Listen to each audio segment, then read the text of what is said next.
আসসালামু আলাইকুম, welcome back my channel. আজ রান্না করব চিকেন ফ্রাইড রাইস। আমাদের দেশের রেস্টুরেন্টগুলোতে এই ফ্রাইড রাইস কিন্তু খুবই জনপ্রিয় একটি খাবার, আর এটা ছোট বড় সকলেরই ভীষণ প্রিয়। আজ কিভাবে খুব সহজে এই চিকেন ফ্রাইড রাইস বাসায় রান্না করা যায় সেটাই আপনাদের সাথে শেয়ার করছি। চুলায় একটা প্যান বসিয়ে এখন আমি প্যানের মধ্যে কিছুটা বাটার দিয়ে দিব। আর এই সম্পূর্ণ রান্নাটা আমি বাটার দিয়ে করব, আপনারা চাইলে তেল দিয়েও করতে পারেন। তবে বাটার দিয়ে রান্না করলে ফ্লেভারটা অনেক ভালো আসবে। আমি এখানে অল্প পরিমাণে কিছুটা বাটার দিয়ে দিব। বাটারটা একটু গলে গেলে এখন আমি দুইটা ডিম ভেঙে নিয়েছি, এই ডিম দুইটা দিয়ে দিব। আর এই ডিমটাকে আমি একটু ভেজে ঝুরি করে নিব। চুলার আঁচটাকে অল্প রেখে এভাবে অনবরত নেড়ে ডিমটাকে ঝুরি করে নিতে হবে। ডিমটা খুব ভালোভাবে ঝুরি করে নিয়েছি, এখন এটা প্যান থেকে নামিয়ে নিব। আবারও ওই প্যানের মধ্যে আমি 1.5 টেবিল চামচ পরিমাণের মতো বাটার দিয়ে দিব।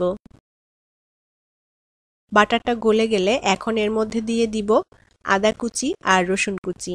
আদা আর রসুনটাকে এভাবে মিহি কুচি করে কেটে নিতে হবে। এখন এই আদা রসুনটাকে একটু ভেজে নিতে হবে। আমি এখানে 1 কাপের মতো হাড় ছাড়া মুরগির মাংস নিয়েছি। মাংসটাকে খুব ভালোভাবে ধুয়ে তারপরে এইভাবে ছোট ছোট চিকন করে কেটে নিয়েছি। আপনারা চাইলে আপনাদের পছন্দ মতো সাইজ করে মাংসটা কেটে নিতে পারেন। এখন এই মাংসটাকে একটু ভেজে নিতে হবে। আর এই মাংসটা কিন্তু সিদ্ধ হতে খুব বেশি সময় লাগবে না, যেহেতু মাংসটা খুব ছোট করে কাটা আছে আর মাংসে কোনো হাড় নেই, তাই খুব অল্প সময়ের মধ্যে মাংসটা সিদ্ধ হয়ে যাবে। 1 চা চামচের মতো দিয়ে দিব গোলমরিচ গুঁড়া আর স্বাদ মতো লবণ দিয়ে দিব। আবারও খুব ভালোভাবে নেড়েচেড়ে আমি মাংসটা একটু ভেজে নেব যতক্ষণ না মাংসটা সিদ্ধ হয়ে যায়। আর এই পর্যায়ে কিন্তু চুলার আঁচটাকে মিডিয়াম টু লো এর মাঝামাঝি রাখতে হবে, তা না হলে মাংসটা পুড়ে যাবে। আমার চ্যানেলে যারা এখনো নতুন আর চ্যানেলটি সাবস্ক্রাইব করেননি তারা অবশ্যই আমার চ্যানেলটি সাবস্ক্রাইব করে নেবেন। আর পাশে থাকা ছোট্ট বেল বাটনটি ক্লিক করে দিবেন।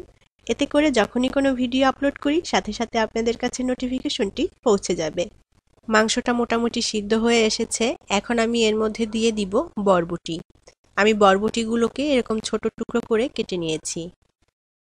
এবার দিয়ে দিব গাজর কুচি।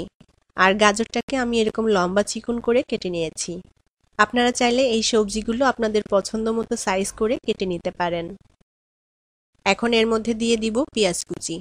আমি এখানে বড় একটা পেঁয়াজ কুচি করে নিয়েছি।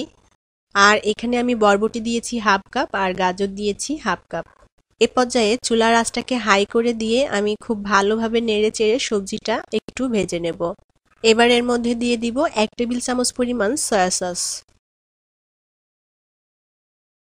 আবারও খুব ভালোভাবে নেড়ে চেড়ে সবজিটাকে ভেজে নিতে হবে। আর সবজিটা অবশ্যই হাই হিটে ভেজে নিতে হবে যাতে করে সবজির রংটা চেঞ্জ না হয়ে যায় আর সবজি থেকে খুব বেশি একটা পানি না বের হয়।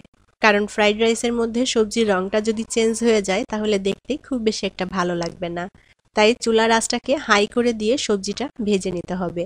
আর এই ফ্রাইড রাইসের মধ্যে আপনারা আপনাদের পছন্দ মতো সবজিও অ্যাড করে দিতে পারেন।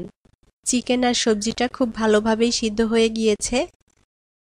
আর আজকের এই ফ্রাইড রাইসটা আমি রান্না করব বাসমতি চালের ভাত দিয়ে। আমি ভাতটাকে আগে থেকে রান্না করে রেখেছিলাম আর ভাতটা রান্না করে খুব ভালোভাবে ঠান্ডা করে নিয়েছি।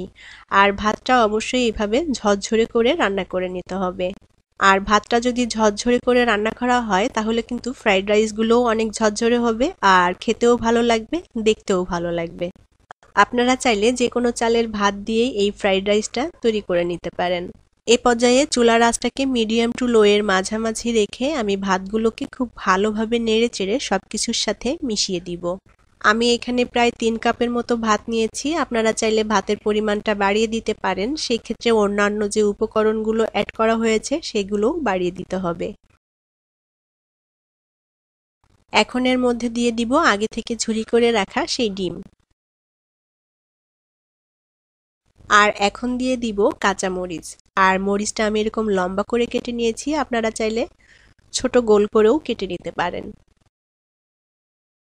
আবারও খুব ভালোভাবে নেড়েচেড়ে আমি 2 মিনিট মতো ফ্রাইড রাইসটা রান্না করে নিব। আর এই পর্যায়ে চুলার আঁচটা কিন্তু মিডিয়াম টু লো এর মাঝামাঝিই থাকবে।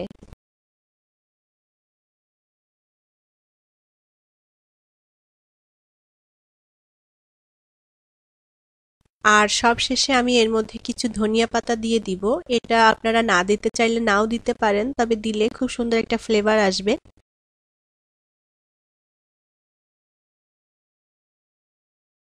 ধনিয়া পাতাটাও নেড়েচেড়ে ভালোভাবে মিশিয়ে দিব, আর এইভাবেই আমি আরো 2 মিনিট ভাতটা ভেজে নিব।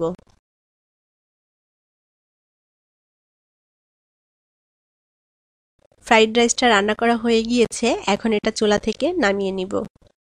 তৈরি হয়ে গেল খুব সহজেই আর ঘরোয়া কিছু উপকরণ দিয়ে মজাদার এই ফ্রাইড রাইস। আর এই ফ্রাইড রাইসটা কিন্তু ছোট বড় সবাই ভীষণ পছন্দ করে খেতে। আপনারাও বাসায় এভাবে ফ্রাইড রাইসটা ট্রাই করতে পারেন, আশা করি আপনাদের ভালো লাগবে। আশা করি আমার আজকের রেসিপি আপনাদের ভালো লেগেছে, আর আমার রেসিপিগুলো যদি আপনাদের ভালো লেগে থাকে তাহলে অবশ্যই চ্যানেলটি সাবস্ক্রাইব করবেন। অনেক অনেক ভালো থাকবেন সবাই, আর আমাদের জন্য দোয়া করবেন।